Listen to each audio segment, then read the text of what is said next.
Winter of 1887. The blizzard howled through Wyoming Territory like a banshee's cry, claiming lives and breaking hearts. At the lonesome train station in Cheyenne, a woman sat frozen on a wooden bench, her breath forming white clouds in the bitter air. She clutched a small leather bag containing everything she owned: $3, a faded photograph, and a heart full of dreams that seemed as cold as the night itself. What happened next would become the most talked-about love story, from the Colorado River to the Canadian border, changing two lives forever and making history in the untamed American West. The wind cut through Cheyenne like a knife through butter that December night.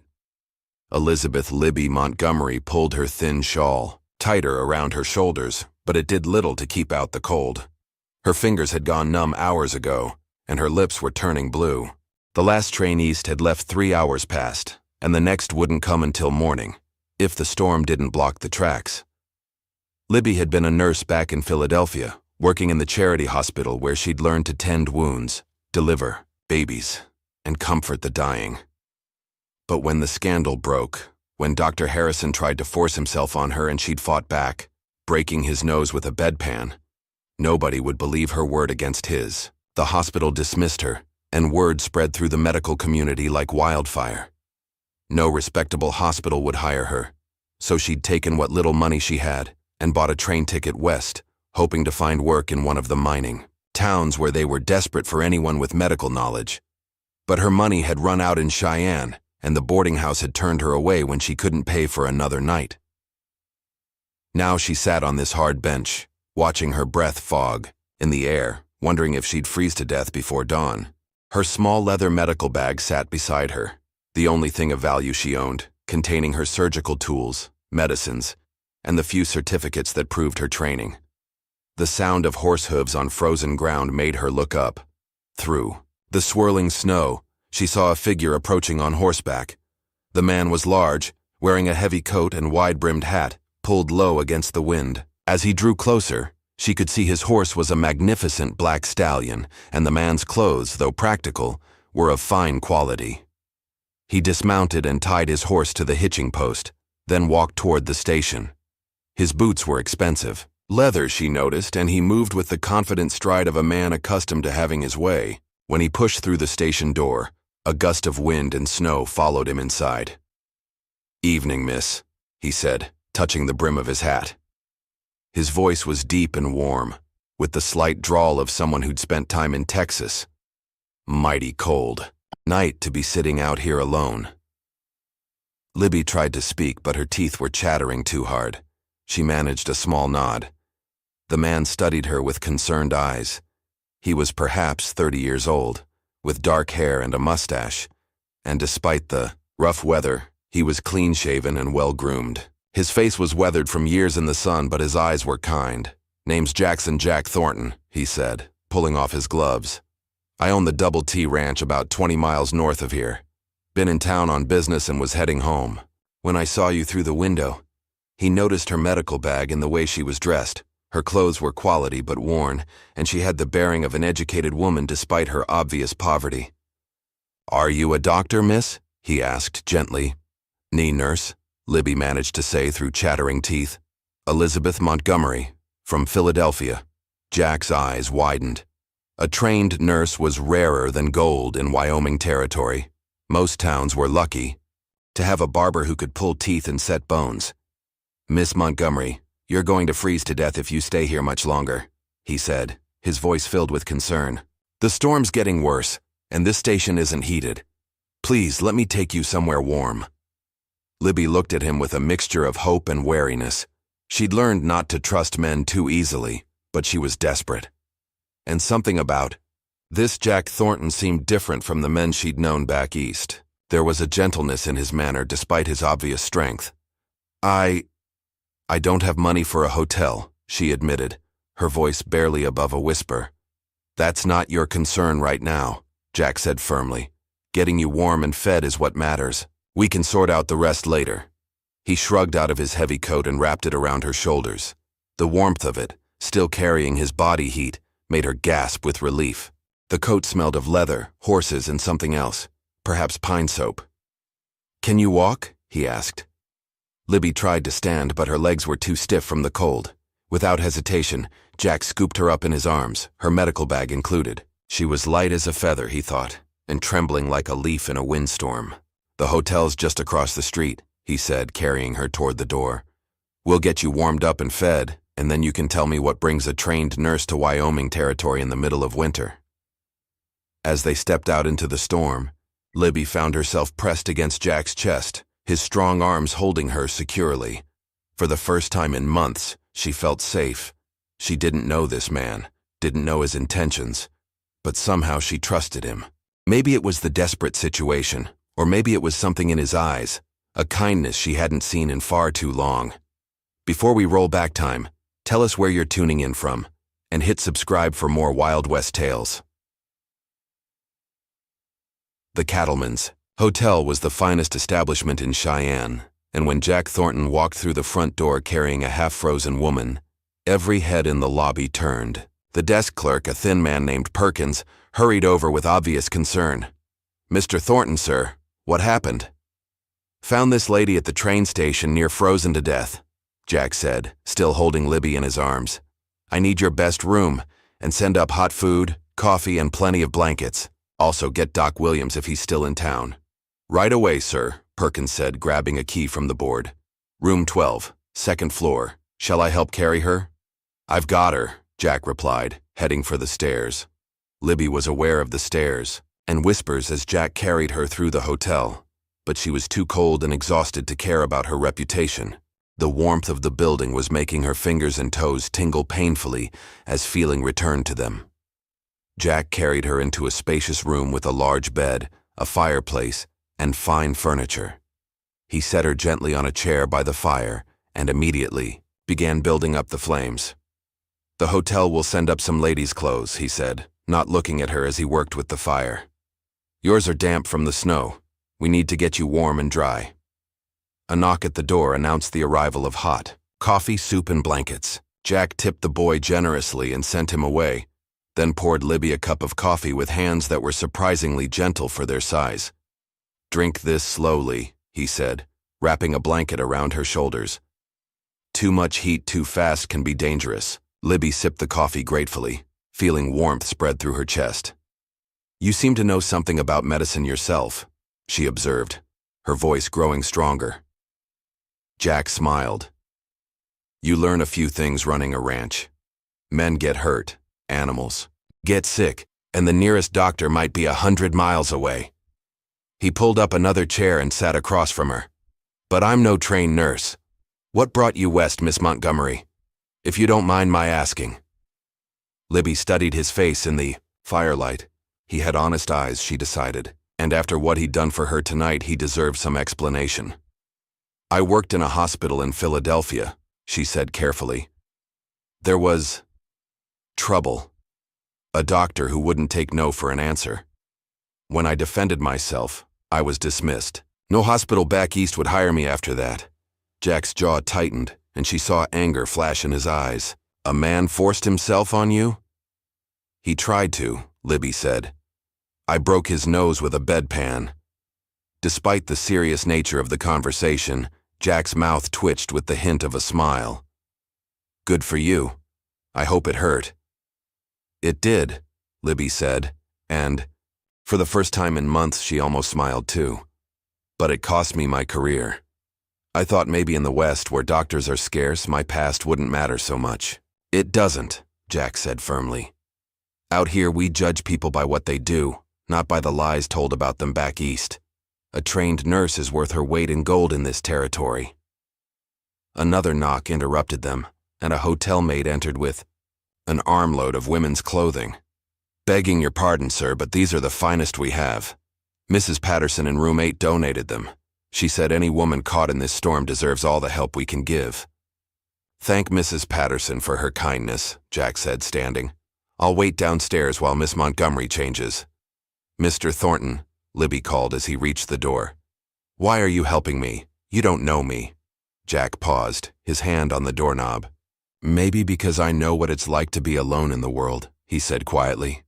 "And maybe because I've been praying for someone like you to come along." "Someone like me?" "A healer," he said. My ranch hands get hurt regular, and I've lost good men because there was no one to tend them properly. But more than that, he turned to face her fully. I've been looking for someone special, someone with strength and courage, someone who'd break a man's nose rather than let him take. With that, he left the room, closing the door gently behind him. Libby sat by the fire staring at the closed door. She'd expected many things when she came west, but she'd never expected to meet a man like Jack Thornton. Rich enough to own his own ranch, kind enough to help a stranger, and respectful enough to leave her alone to change clothes without being asked. She looked at the clothes the maid had brought, a simple but well-made dress of blue wool, undergarments, stockings, and even a pair of boots that looked like they might fit. As she changed out of her damp, travel-stained clothes, she couldn't help but wonder what tomorrow would bring. For the first time since leaving Philadelphia, she felt a spark of hope. Libby woke to sunlight streaming through the hotel window and the distant sound of voices from the street below. The storm had passed, leaving the world covered in pristine white snow. She'd slept better than she had in weeks, warm and safe for the first time since leaving Philadelphia. A soft knock at the door made her sit up. "Miss Montgomery? It's Jack Thornton." "Just a moment," she called, quickly braiding her long brown hair and smoothing the borrowed dress. When she opened the door, she found Jack standing in the hallway with a breakfast tray. "Morning," he said with a smile that made her heart skip. "Thought you might be hungry. How are you feeling?" "Much better, thank you," she said, stepping aside to let him enter. "Mr. Thornton, I don't know how to repay your kindness." "Jack," he corrected, setting the tray on the small table by the window. "And you don't owe me anything, though I was hoping we might talk about your plans." They sat across from each other, as Libby ate the hearty breakfast of eggs, bacon, biscuits, and jam. The food was delicious, and she realized how long it had been since she'd had a proper meal. "I don't have many plans," she admitted. "I was hoping to find work in one of the mining camps, but I'm not sure how to get there, or even which camps might need a nurse." Jack leaned back in his chair, studying her. "Mining camps are rough places for a woman alone. Dangerous, too. Most of those men haven't seen a decent woman in months, and they don't always remember their manners." "I can take care of myself," Libby said with quiet determination. "I'm sure you can," Jack agreed. "But there might be another option. My ranch covers 50,000 acres, and I employ about 60 men year-round. During roundup and branding season, that number goes up to nearly 100. These men work hard and get hurt regular. Broken bones, cuts, burns, snake bites, you name it." Libby set down her coffee cup, interested. "You're offering me work?" "I'm offering you a position as the ranch's nurse," Jack said. "Good pay, comfortable quarters, and all the medical supplies you need. You'd have your own cabin near the main. House and Cookie, that's our cook, would make sure you're well fed." It sounded almost too good to be true. "What would you expect in return?" Jack's expression grew serious. "Honest work for honest pay. Tend the men when they're hurt, help with difficult births among the livestock when needed, and maybe teach some of the hands basic first aid. Nothing more than that. And you'd expect nothing personal." Understanding dawned in Jack's eyes. "Miss Montgomery, Libby, I'm not the kind of man who'd take advantage of a woman's desperate situation. If something personal were to develop between us, it would be because we both wanted it, not because you felt obligated." Libby studied his face, looking for any sign of deception, but his eyes were clear and honest, and everything about his behavior since finding her had been that of a gentleman. "How far is your ranch?" she asked. 20 miles north. It's called the Double T after my initials, Jackson Thomas Thornton. We raise cattle and horses, some of the finest in Wyoming Territory. The work is hard but honest, and the men who ride for me are good people." "You said you've been looking for a healer. Haven't you tried to hire a doctor?" Jack laughed, but there was no humor in it. "I've tried. Posted notices in newspapers from Denver to Kansas City. Most doctors want to practice in towns where they can build a profitable practice treating wealthy patients. Ranch work is too uncertain, too dangerous, and not profitable enough for most of them. But you'd hire a woman? I'd hire anyone with the skills and courage to do the job," Jack said firmly. Out here we care more about what a person can do than whether they wear pants or a dress. Libby considered the offer. It was better than anything she'd dared hope for, but it seemed too perfect. There had to be a catch.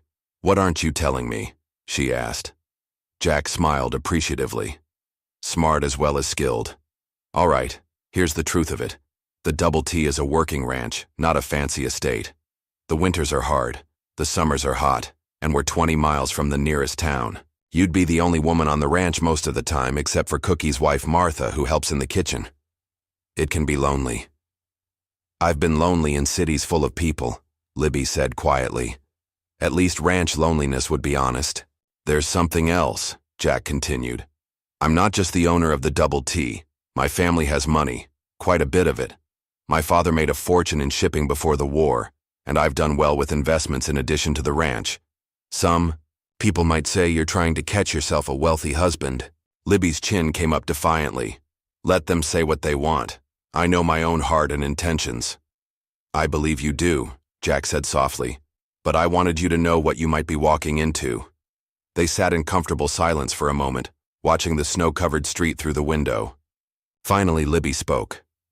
"When would you want me to start?" Jack's face lit up with a smile that transformed his weathered features. "Does that mean you'll take the position?" "It means I'll try it," Libby said carefully.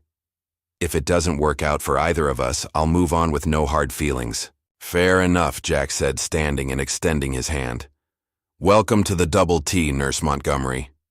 As Libby shook his hand, she felt a spark of electricity pass between them. From the look in Jack's eyes, he felt it too. This job might be more complicated than she'd thought, but for the first time in months, she was looking forward to the future. The ride to the Double T Ranch took 3 hours through snow-covered countryside that took Libby's breath away.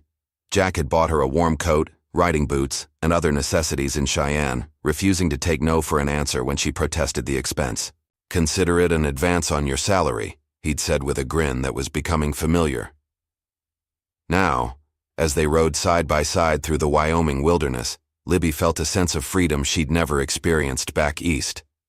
The landscape was vast and beautiful, with snow-capped mountains in the distance and endless sky overhead. Jack pointed out landmarks along the way, a creek where they watered their horses, a grove of cottonwood trees that provided shelter during summer roundups, and finally, the boundary markers of the Double T. "There she is," Jack said with obvious pride as they crested a hill. Libby gasped at the sight below them. The Double T Ranch sprawled across a valley like a small town. The main house was large and well-built, constructed of logs and stone with a wide front porch. Nearby stood a bunkhouse, stables, corrals, a blacksmith shop, and various other outbuildings. Smoke rose from several chimneys, and she could see men working despite the cold weather. "It's beautiful," she said honestly. "Wait until spring," Jack replied.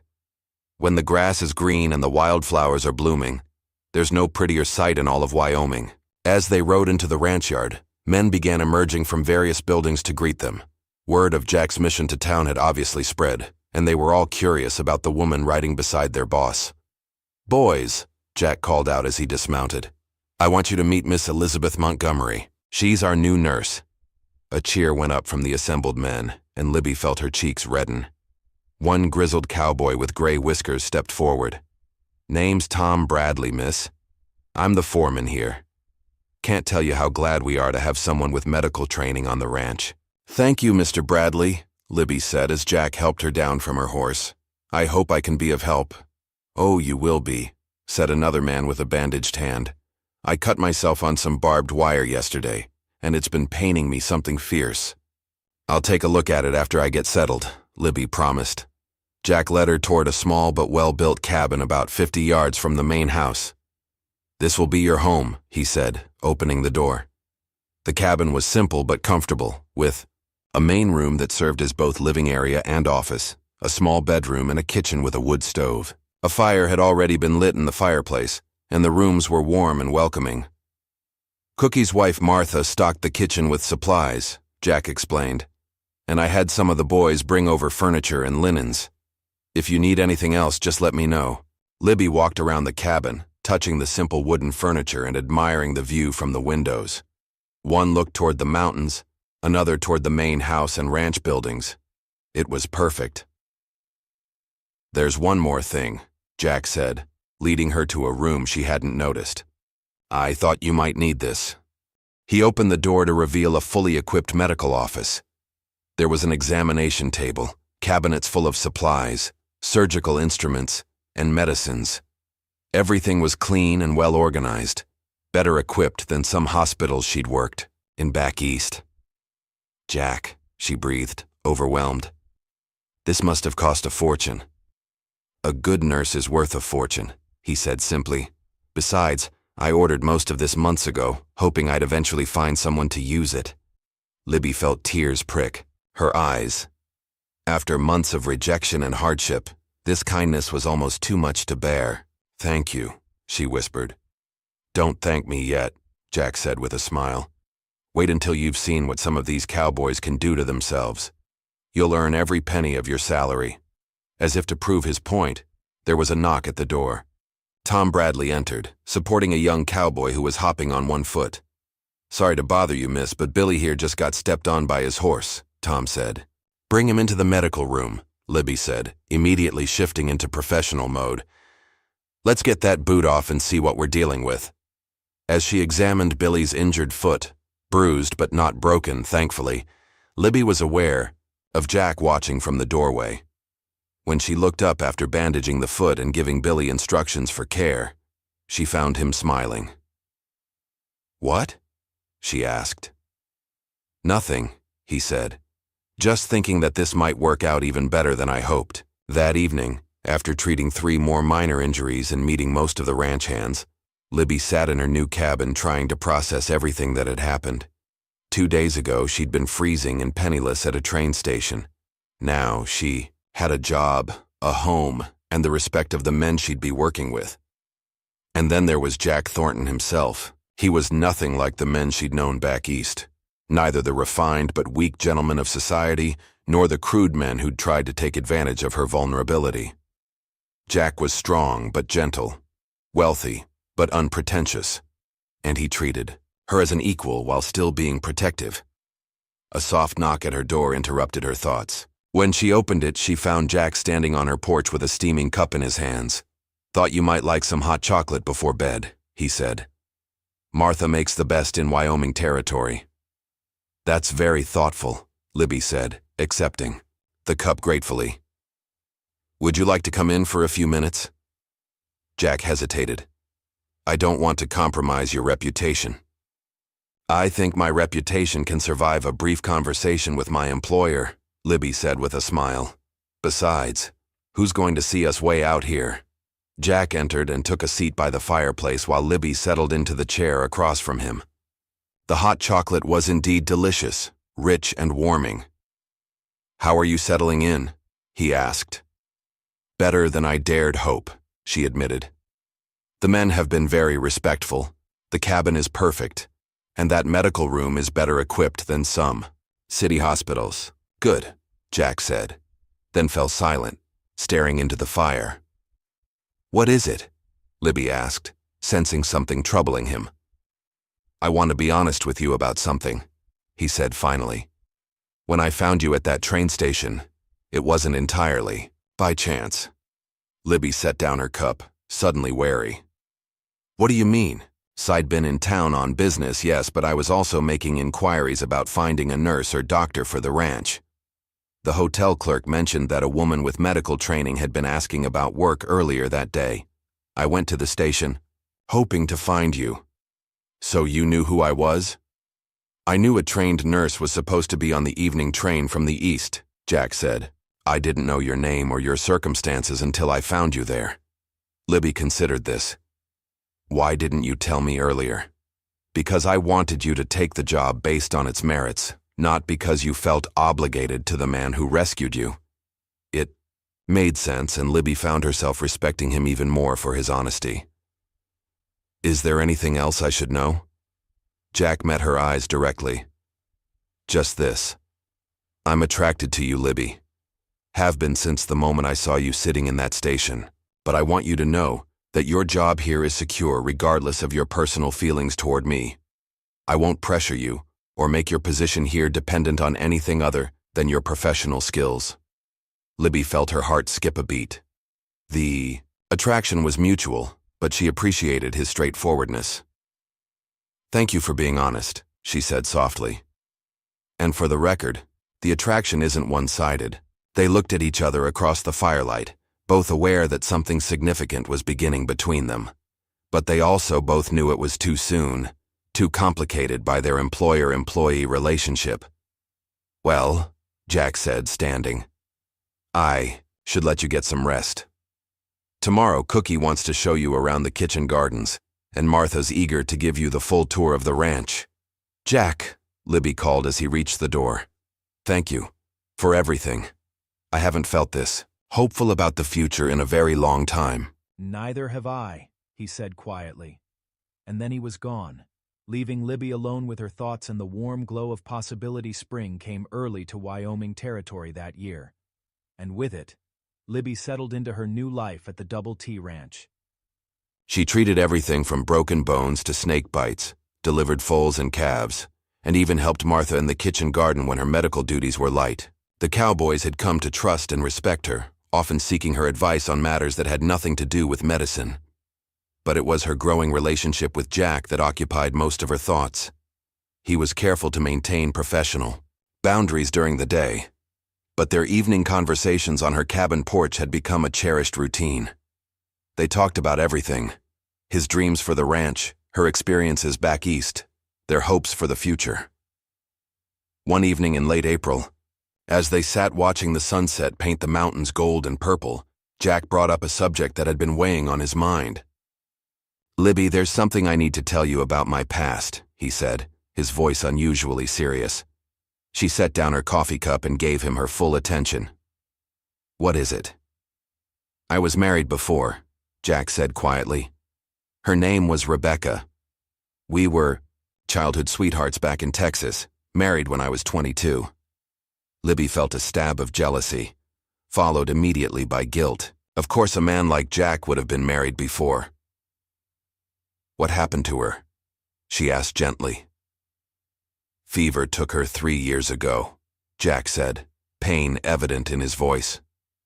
We'd been trying to have children, but it never happened. When she died, I thought my chance at happiness died with her. I'm sorry, Libby said, reaching over to squeeze his hand. She must have been very special. She was, Jack agreed. But she was also nothing like you. Rebecca was gentle and delicate, content to stay home and tend her flowers. You're strong, independent, willing to face challenges head on. I love that about you. Libby's heart stopped. Jack, I know it's too soon, he said quickly. I know, we work together, and that complicates things. But I can't pretend anymore that my feelings for you are just professional respect. Mine aren't either, Libby admitted. But you're right. It is complicated. What would the men think? What would people in town say? I don't care what they say, Jack said firmly, but I care what you think, what you want. Before Libby could answer, Tom Bradley came running up to the cabin, his face pale with worry. Boss, Miss Libby, there's been an accident. Lightning spooked. The horses, and young Danny got trampled. He's hurt bad. Libby was on her feet instantly, her personal feelings pushed aside by professional duty. Where is he? Bunkhouse, Tom replied.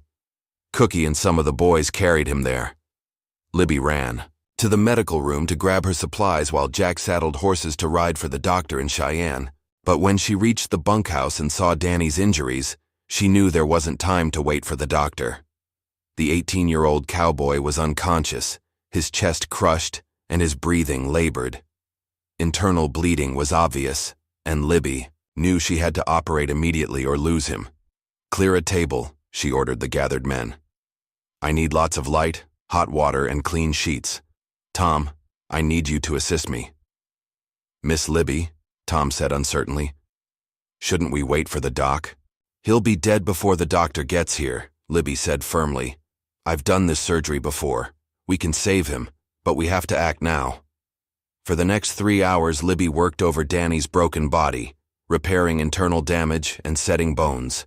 The cowboys watched in awed silence as she performed what seemed like miracles with her skilled hands. When she finally stepped back, exhausted but triumphant, Danny's breathing was steady, and his color had improved. "He'll live," she announced, and the bunkhouse erupted in cheers. Jack, who had returned with the doctor an hour earlier, watched from the doorway with undisguised admiration. When the doctor examined Danny and pronounced Libby's work as fine as any surgeon in Denver could have done, Jack's pride was evident to everyone present. Later that night, after Danny had been moved to the cabin next to Libby's for easier monitoring, she and Jack finally had a chance to talk. "What you did tonight," Jack said as they sat on her porch in the moonlight. "It was incredible. You saved that boy's life." "It's what any trained nurse would have done," Libby said modestly. "No," Jack said firmly. "It's what you did, and it's why I love you." There it was, out in the open. Libby looked at this man who had rescued her from freezing, given her a home and meaningful work, and now looked at her as if she were the most precious thing in the world. "I love you too," she said simply. Jack leaned over and kissed her then, gentle and sweet under the star-filled Wyoming sky. When they broke apart, both were breathing hard. "Marry me, Libby," Jack said. "I know it's fast. I know it's complicated. But I can't imagine my life without you now." "Jack," Libby began, but he held up a hand. "You don't have to answer tonight," he said. "Just promise me you'll think about it." "I will," she promised, though in her heart she already knew her answer. Word of Jack's proposal spread through the ranch faster than wildfire, and to Libby's surprise, the reaction was overwhelmingly positive. The cowboys had come to love and respect her, and they could see how happy she made their boss. Even Tom Bradley, initially skeptical about having a woman on the ranch, gave the match his wholehearted approval. "Never seen the boss smile so much," he told Libby one morning as she checked on Danny's recovery. "You're good for him, miss. Good for all of us." The wedding was planned for the first Saturday in June, and it became the social event of the season in that part of Wyoming Territory. Cowboys from neighboring ranches, townspeople from Cheyenne, and even some of Jack's business associates from Denver came to witness the union of the millionaire rancher and his nurse. Libby wore a dress of ivory silk that Jack had ordered specially from San Francisco, and Martha had woven wildflowers from the prairie into her hair. She looked radiant as she walked down the makeshift aisle between the ranch buildings, with Tom Bradley proudly escorting her in place of the father she'd lost years earlier. Jack waited at the altar they'd constructed on the front porch of the main house, dressed in his finest black suit, but looking more nervous than Libby had ever seen him. When their eyes met, however, his nervousness disappeared, replaced by a smile of pure joy. The ceremony was performed by the circuit preacher who traveled through the territory, and his words about love, commitment, and partnership seemed especially meaningful, given how Jack and Libby had found each other. "Do you, Jackson Thomas Thornton, take Elizabeth Rose Montgomery to be your lawfully wedded wife, to have and to hold, in sickness and in health, for richer or poorer, for better or worse, as long as you both shall live?" "I do," Jack said firmly, his voice carrying clearly across the assembled crowd. "And do you, Elizabeth Rose Montgomery, take Jackson Thomas Thornton to be your lawfully wedded husband, to have and to hold, in sickness and in health, for richer or poorer, for better or worse, as long as you both shall live?" "I do," Libby replied, her voice strong and sure. When the preacher pronounced them husband and wife, Jack's kiss was passionate enough to draw cheers and whistles from the cowboys. Libby blushed, but didn't pull away, secure in the love they shared. The celebration that followed was legendary. Cookie had outdone himself with a feast that included roasted beef, fresh trout, vegetables from Martha's garden, and a 3-tiered wedding cake that had been transported carefully from Denver. There was music, dancing, and storytelling that went on well into the night. But perhaps the most meaningful moment came when Danny, still recovering from his injuries but determined to attend the wedding, stood to make a toast. "To Mrs. Thornton," he said, raising his glass of lemonade. He was still too weak for alcohol. "The woman who saved my life and made our boss the happiest man in Wyoming Territory. May your love story inspire generations to come." The crowd erupted, in agreement, and Libby found herself crying happy tears as Jack squeezed her hand. As the evening wound down and the guests began to depart, Jack and Libby found themselves alone on the porch of the main house, which would now be their home together. "Well, Mrs. Thornton," Jack said, taking her hands in his, "how does it feel to be a married woman?" "It feels like coming home," Libby replied honestly. "Like everything that happened before was just preparing me for this moment." Jack pulled her close, and they danced slowly to the music drifting from the bunkhouse where some of the cowboys were still celebrating. "I have something for you," Jack said, reaching into his jacket pocket. He pulled out a small velvet box and opened it to reveal a beautiful gold locket. "Jack, it's beautiful," Libby breathed as he fastened it around her neck. "Open it," he urged. Inside was a tiny photograph of the two of them taken earlier that day, and engraved on the opposite side were the words, "Forever and always, JT." "Now you'll always have me close to your heart," Jack said softly. "I already do," Libby whispered, and kissed him under the star-filled Wyoming sky. The first year of marriage brought both joys and challenges to Jack and Libby Thornton. Libby continued her work as the ranch nurse, but now she also took on the role of ranch wife, helping Jack with the business side of the operation and entertaining the important visitors who came to buy cattle and horses.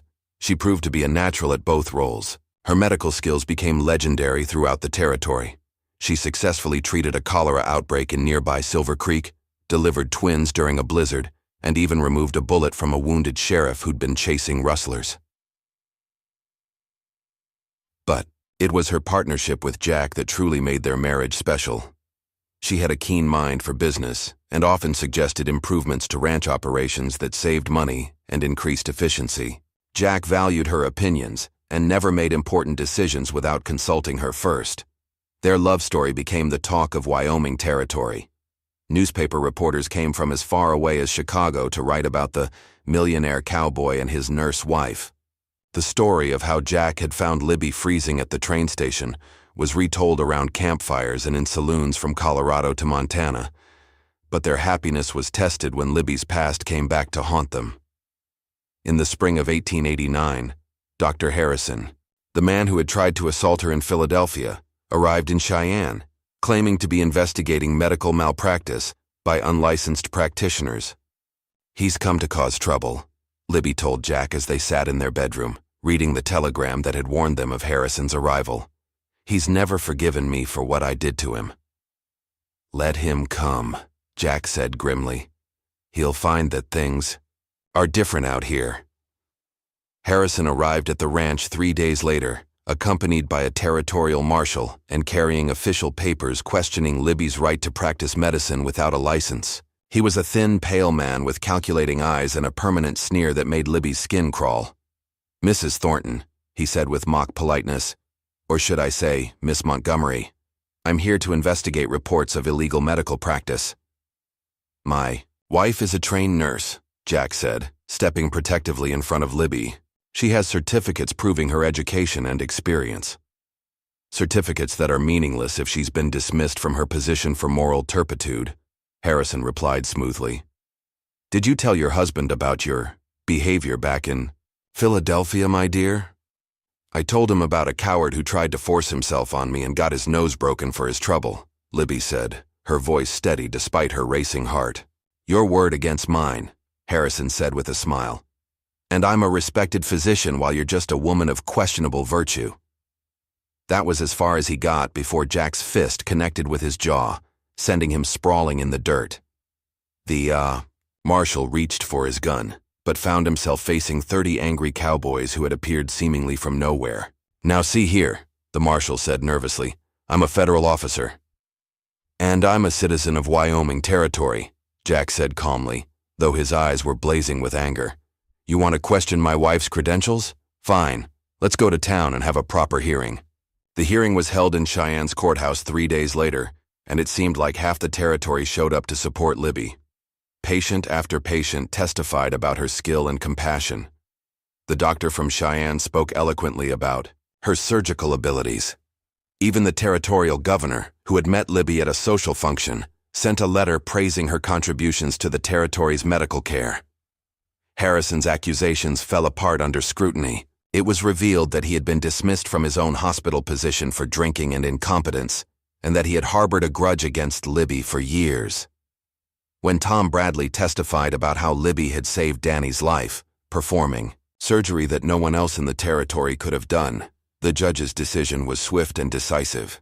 "Mrs. Thornton," the judge said, "your service to this territory has been exemplary. Your nursing certificate is hereby officially recognized by the territorial government, and you are authorized to practice medicine throughout Wyoming Territory.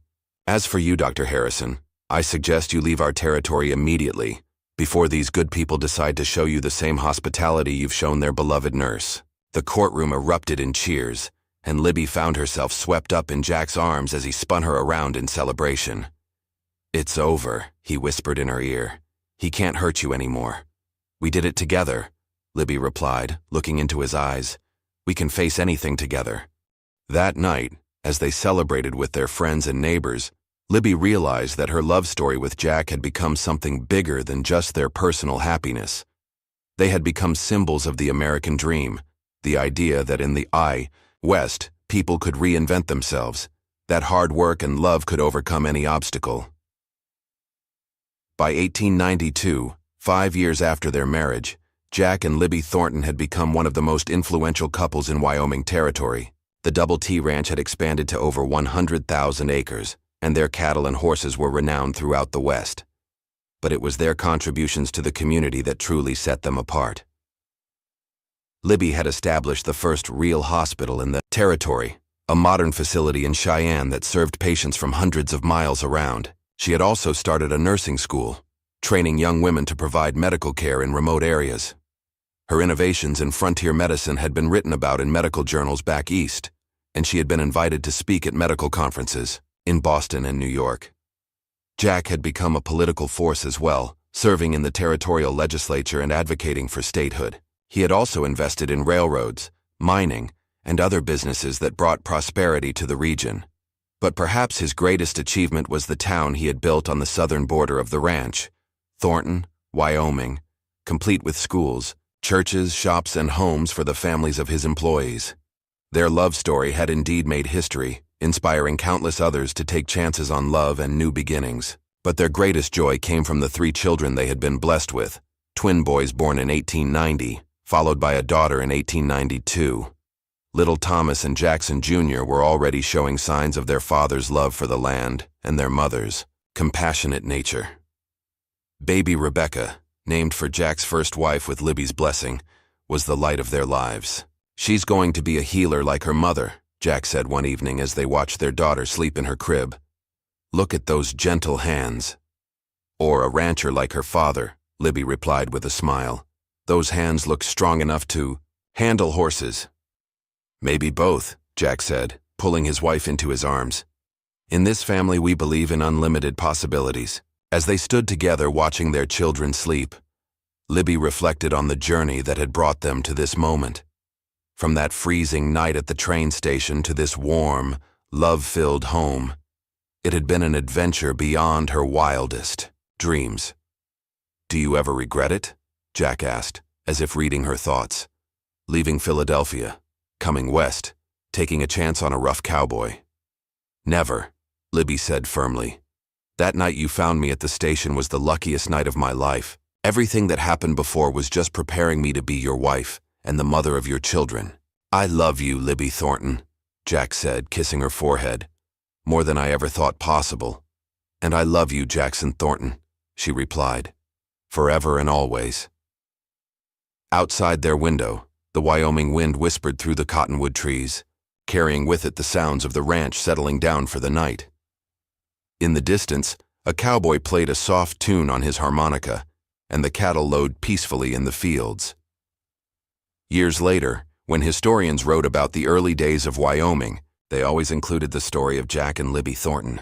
Their love story became legend, told and retold around campfires and in books, inspiring generations of Americans to believe in the power of love to overcome any obstacle. The Double T Ranch continued to thrive under their children's leadership. Thomas became a respected cattleman, and served as Wyoming's first state senator. Jackson Jr. became a doctor, following in his mother's footsteps, and established hospitals throughout the growing state. Rebecca married a fellow rancher and raised 6 children of her own, passing down the family stories of courage, love, and perseverance. The town of Thornton grew into a thriving city, and the hospital Libby founded became a major medical center. Her nursing school graduated hundreds of women who carried her legacy of compassionate care throughout the American West. But perhaps the most enduring legacy of Jack and Libby's love story was the example they set for others. They proved that love could blossom in the most unlikely circumstances, that 2 people from different worlds could build a life together based on mutual respect, shared dreams, and unwavering commitment. In the museum in Cheyenne, visitors can still see Libby's medical bag, the one she carried that cold night in 1887 when she sat freezing at the train station. Next to it is Jack's wedding ring and a copy of their marriage certificate. But the real monument to their love isn't in any museum. It's in the hundreds of couples who found inspiration in their story, who took chances on love, who built lives together in the American West. The plaque in the museum reads, Jackson and Elizabeth Thornton, proof that love can conquer all and that the greatest adventures begin with a single act of kindness. And in the graveyard on the hill overlooking the Double T Ranch, 2 headstones stand side by side under the big Wyoming sky. Jack died in 1923 at age 86, and Libby followed him just 3 months later, unable to bear life without her beloved husband. They are buried together as they lived, hand in hand, heart to heart, their love story complete but their legend eternal. The inscription on their shared headstone, chosen by their children, reads simply, Forever and always. A love that made history. Even today, more than a century later, visitors come to Wyoming to see where the famous love story began. They visit the site of the old train station in Cheyenne, tour the Double T Ranch, now a museum, and walk through the town of Thornton. And they leave inspired by the story of a millionaire cowboy who found a freezing nurse at a train station and discovered that sometimes the greatest treasures are found in the most unexpected places. The legend of Jack and Libby Thornton lives on, a testament to the power of love, the promise of the American West, and the truth that every great love story begins with someone caring enough to reach out to a stranger in need. Their love story truly did make history, proving that in the land of endless possibilities, love is the greatest adventure of all. Now that you've watched the full story, we'd really appreciate it if you could rate it out of 10 in the comments. Your thoughts help us improve and ensure we're bringing you the kind of storytelling you truly enjoy.